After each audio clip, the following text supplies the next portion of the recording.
Hi friends, ఈరోజు మనము మామిడికాయ పప్పును నెక్స్ట్ కొత్తిమీర అదే కొరియాండర్ చట్నీ చేయబోతున్నాము. నేను ముందుగా పప్పు కావాల్సిన ఐటమ్స్ రెడీ చేసేసుకున్నా. దానికి కావాల్సింది ఈ గ్లాస్ తోటి ఒక గ్లాసు కందిపప్పు వేసి ముక్కలు తరిగి పెట్టుకుంటున్నానండి. ఇలా కుక్కర్ రెడీ చేసుకుంటున్నానండి. కుక్కర్లో ముందుగా నీళ్ళు పోసాను, ఒక చెమ్ము నీళ్ళు పోసాను. దీని లోపల ఈ ప్లేట్ పెట్టాను. కందిపప్పు ఇది పొంగిపోకుండా, కందిపప్పు పొంగిపోకుండా ఉండాలంటే కొద్దిగా నూనె చిక్కాను పసుపు వేసేయాలి. పొంగిపోకుండా బాగుంటుంది, మంచిగా ఉడుకుతుంది. వేస్తానండి ఈ ప్లేట్ పైన. ఇప్పుడు ఈ అన్నం డిష్ గిన్నె పెట్టేస్తున్నా. ఈ డిష్ గిన్నె పెట్టేస్తున్నా. దీని మీద కూడా ఇది పెట్టేశాను. ఇలా పెట్టేసాను. గమ్మున ఉడకాలి, పొంగకుండా ఉండాలి అంటే దానికి ఏం చేయాలంటే ఆవిరి వస్తే కానీ కుక్కరు విజిల్ పెట్టద్దు. ఆవిరి రావడం స్టార్ట్ అయ్యాక అప్పుడు ఈ విజిల్ని పెట్టాలి. నేను అప్పటివరకు దీన్ని పక్కకు పెడుతున్నా. నేను కుక్కర్లోనూ దాన్ని కందిపప్పును బియ్యం పెట్టానండి. ఇప్పుడు దీంట్లోనూ కొన్ని నీళ్లు పోసేసాను, మామిడికాయ ముక్కలు వేసేసాను, అలాగే పచ్చిమిరపకాయలు కూడా వేసి విడిగా ఉడకబెట్టుకుంటున్నాను. పోపు కండి మినపప్పు, జీలకర్ర,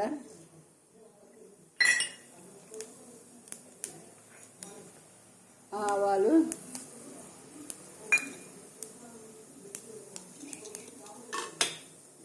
వెల్లుల్లిపాయలు, ఎండుమిరపకాయలు, కరివేపాకు ఇవన్నీ వేసి వేయించుకోవాలి.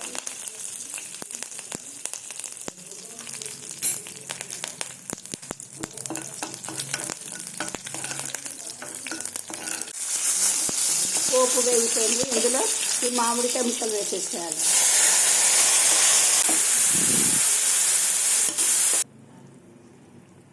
ఉప్పు ఇవన్నీ వేసేసామండి. ఒక్కసారి కలిపేసుకొని ఇందులో పప్పు వేసేసి 5 నిమిషాలు ఉడకనిస్తే అయిపోతుంది. ఇప్పుడు ఇందులో మామిడికాయ ముక్కలలో ఈ పప్పు కూడా వేసేస్తున్నా అండి. మూకుడు గింజలు వేసుకోవాలి, కొద్దిగా ఆవాలు వేసుకోవాలి, కొంచెం ఇంగువ కూడా వేసేస్తున్నా. సో ఇప్పుడు ఈ పోపు గింజలు వేసేస్తున్నా అండి.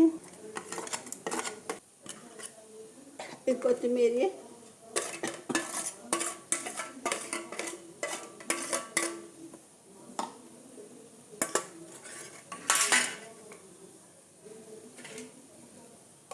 ఈ గింజలు చింతపండులో గింజలు లేకుండా చూసుకుని నానబెట్టుకున్న ఈ చింతపండు,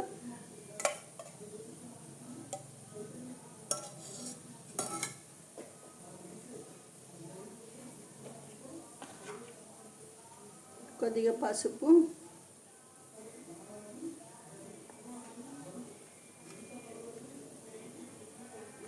సరిపోయేంత ఉప్పు,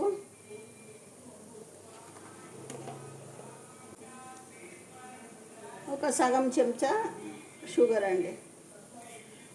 కావాలంటే మళ్ళీ వేసుకోవచ్చు. మీరు ఎక్కువ షుగర్ తినే వాళ్ళైతే కొద్దిగా మళ్ళీ షుగర్ కలుపుకోవచ్చు, రుచిని బట్టి. నేను వేయించి పెట్టుకున్న పచ్చిమిరపకాయలు వేసేస్తున్నా. ఈ చింతపండు వేసా, కొంచెం చింతపండు నీళ్ళు ఉన్నాయి, వేసేస్తున్నా. ఇంకొద్దిగా ఉప్పు, షుగర్ 2 పడతాయి.